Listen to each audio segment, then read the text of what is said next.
બોટાદના ગઢડા તાલુકાના ટાટમ ગામની ટાંકી અને સંપ બનાવવાના કામમાં ભ્રષ્ટાચારના આક્ષેપ સામે આવ્યા છે। ગામના સરપંચ, ઉપસરપંચ અને અન્ય ગ્રામ અગ્રણીઓ દ્વારા બાંધકામની કામગીરી નબળી કરવામાં આવી હોવાના આરોપ મુકાયા છે। 10 ગામોને પીવાના પાણી માટે ઉપયોગમાં લેવાય તેવા સંપમાં ગુણવત્તાયુક્ત મટીરીયલનો ઉપયોગ ન કર્યો હોવાનું જણાવ્યું છે અને સરકારના કરોડો ખર્ચ છતાં યોગ્ય બાંધકામ ન થતા ગ્રામજનોમાં નારાજગી છે। લોકાર્પણ પહેલા જ બાંધકામમાં તિરાડો પડેલી રજૂઆત સાથે ગામના લોકો દ્વારા તાત્કાલિક તપાસ અને કાર્યવાહી કરવાની માંગ કરાઈ છે।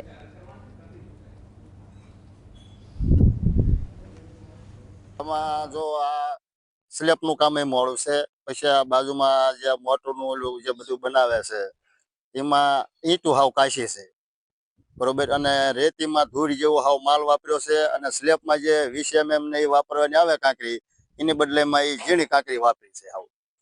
અને આ સ્લેબ પણ માપ્યું એટલે 3.5 થી 4 ઇંચ જેવો સ્લેબ થાય છે અને જ્યાં હોય ત્યાં તળિયા નાખી ગયો છે। તો આ 10 વર્ષ કઈ રીતે કાઢે?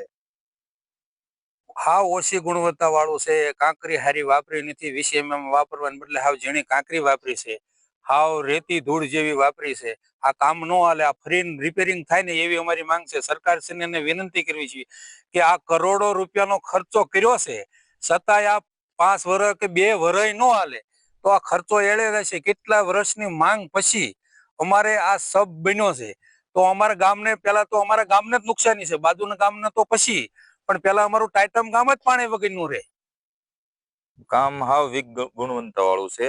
સ્લેબ આપણે હરિયા જે લોખંડ વાપર્યું છે બધું કાટ ખાઈ ગયેલું છે, એના કારણે આ સ્લેબ ટકી શકે એવું નથી, કારણ કે આ સ્લેબ પકડી ન શકે સીધું।